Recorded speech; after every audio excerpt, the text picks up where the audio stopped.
നിരീക്ഷിക്കുന്നത്? ആരാണ് നമ്മളെ നോക്കിക്കൊണ്ടിരിക്കുന്നത്, നമ്മളെ വീക്ഷിച്ചുകൊണ്ടിരിക്കുന്നത്? അല്ലാഹുവിന്റെ പരിശുദ്ധമായ ഖുർആൻ പറയുകയാണ്, ഒന്നാമത് മനുഷ്യനെ നിരീക്ഷിക്കുന്നതാരാ? അല്ലാഹു തആല തന്നെയാ. വലഖദ് ഖലഖനൽ ഇൻസാന വനഅലമു മാ തുവസ്വിസു ബിഹി നഫ്സു വനഹ്നു അഖറബു ഇലൈഹി മിൻ ഹബലിൽ വരീദ്. ഉമ്മത്തി മുഹമ്മദിന്റെ സന്മാർഗ ദർശനത്തിനായി അല്ലാഹുവിന്റെ ഹബീബായ നബി മുഹമ്മദ് മുസ്തഫ സല്ലല്ലാഹു അലൈഹി വസല്ലമ തങ്ങളിലൂടെ അവതരിപ്പിച്ച കാലഘട്ടത്തിന്റെ വേദഗ്രന്ഥമായ വിശുദ്ധമായ ഖുർആൻ പറയുകയാ, മനുഷ്യനെ നാമാണ് പടച്ചിട്ടുള്ളത്. അല്ലാഹു പറയുകയാണ്, മനുഷ്യനെ നാമാണ് സൃഷ്ടിച്ചിട്ടുള്ളത്. വനഅലമു മാ തുവസ്വിസു ബിഹി നഫ്സുഹു, അവന്റെ അന്തരംഗം മന്ത്രിക്കുന്ന കാര്യം ഞാൻ അറിയുന്നുണ്ട്. അവന്റെ ഭാര്യയോടവന പറഞ്ഞിട്ടില്ല, അവന്റെ മക്കളോടവന പറഞ്ഞിട്ടില്ല, അവന്റെ മാതാപിതാക്കളെ അവൻ അറിയിച്ചിട്ടില്ല. അവന്റെ മനസ്സിന്റെ ഉള്ളിൽ ഒളിപ്പിച്ച കാര്യമാ. അല്ലാഹു പറയുകയാ, ഞാൻ അറിയുന്നുണ്ട്, ഞാൻ അറിയുന്നുണ്ട്. വനഹ്നു അഖറബു ഇലൈഹി മിൻ ഹബിലിൽ വരീദ്, മനുഷ്യന്റെ കണ്ടനാടിയേക്കാൾ അവനോട് ഞാൻ അടുത്തിരിക്കുകയാണെന്ന് വിശുദ്ധമായ ഖുർആൻ ശരീഫ് പഠിപ്പിക്കുമ്പോ ആദ്യമായി നമ്മളെ നിരീക്ഷിക്കുന്നത്, ആദ്യമായി നമ്മളെ വീക്ഷിച്ചു കൊണ്ടിരിക്കുന്നത് നമ്മളെ സൃഷ്ടിച്ച രാജാതിരാജനായ അല്ലാഹ്.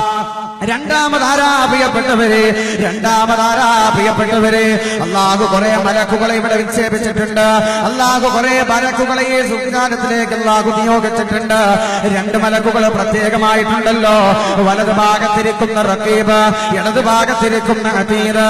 ഇത് യതലഖൽ മുതലഖിയാൻ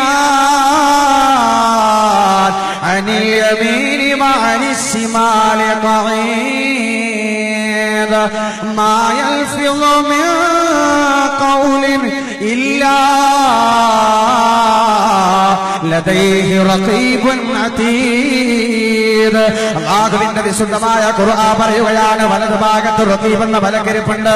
നന്മയാണ് ചെയ്യുന്നതെങ്കിൽ, നന്മയാണ് പ്രവർത്തിക്കുന്നതെങ്കിൽ, നന്മയുടെ ചാരത്ത് കൂടിയാണ് നടന്നു പോകുന്നതെങ്കിൽ റഖീബ് അലൈഹിസ്സലാം അത് രേഖപ്പെടുത്തി വെക്കുകയാ.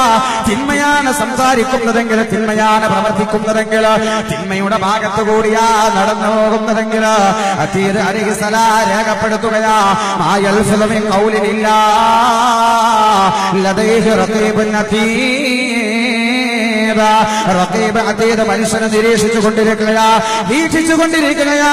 പിന്നെയാരാ പ്രിയപ്പെട്ടവരെ?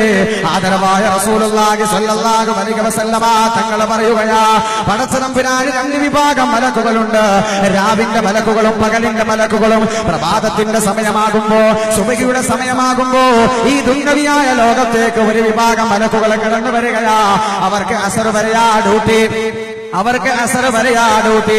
മനുഷ്യനെ അവർ വീക്ഷിച്ചു കൊണ്ടിരിക്കുകയാ, മനുഷ്യനെ അവർ നോക്കിക്കൊണ്ടിരിക്കുകയാ.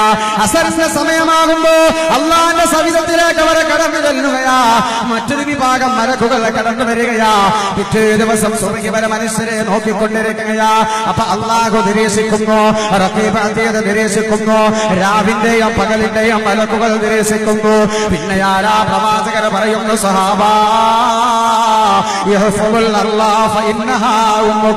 ഈ ഭൂമിയുടെ പുറത്തു നിന്ന് തെറ്റ് ചെയ്യുന്നതിനെ സൂക്ഷിച്ചോ, ഈ ഭൂമിയുടെ പുറത്തു നിന്ന് മദ്യപിക്കുന്നതിന്, ഈ ഭൂമിയുടെ പുറത്തു നിന്ന് വ്യഭിചരിക്കുന്നതിന്, ഈ ഭൂമിയുടെ പുറത്തു നിന്ന് കഞ്ചാവ് വലിക്കുന്നതിന് സൂക്ഷിച്ചോ, സൂക്ഷിച്ചോ. ഈ ഭൂമി മാതാവിന്റെ പുറത്തു നിന്ന് തമ്മാടിത്തരം കാണിക്കുന്നതിനെ സൂക്ഷിച്ചിട്ടില്ല എങ്കിൽ നാളെ പാരത്രിക ലോകത്ത് കോടാനുകോടി ജനങ്ങൾ ഒരുമിച്ച് കൂടുന്ന മൈസറ നഗരിയില് ഈ ഭൂമി പ്രതികൂലമായി സാക്ഷി നിൽക്കുന്നതാ, ഈ ഭൂമി പ്രതികൂലമായി സാക്ഷി നിൽക്കുന്നതാ. വീണ്ടും വിശുദ്ധമായ ഖുർആൻ പറയുകയാ, മനുഷ്യന്റെ ശരീരമുണ്ടല്ലോ, മനുഷ്യന്റെ ശരീരമുണ്ടല്ലോ.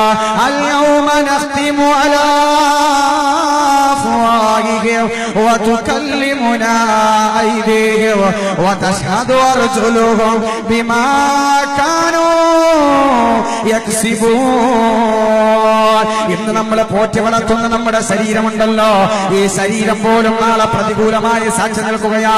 അൽ യൗമ നഖ്തിമു അലാ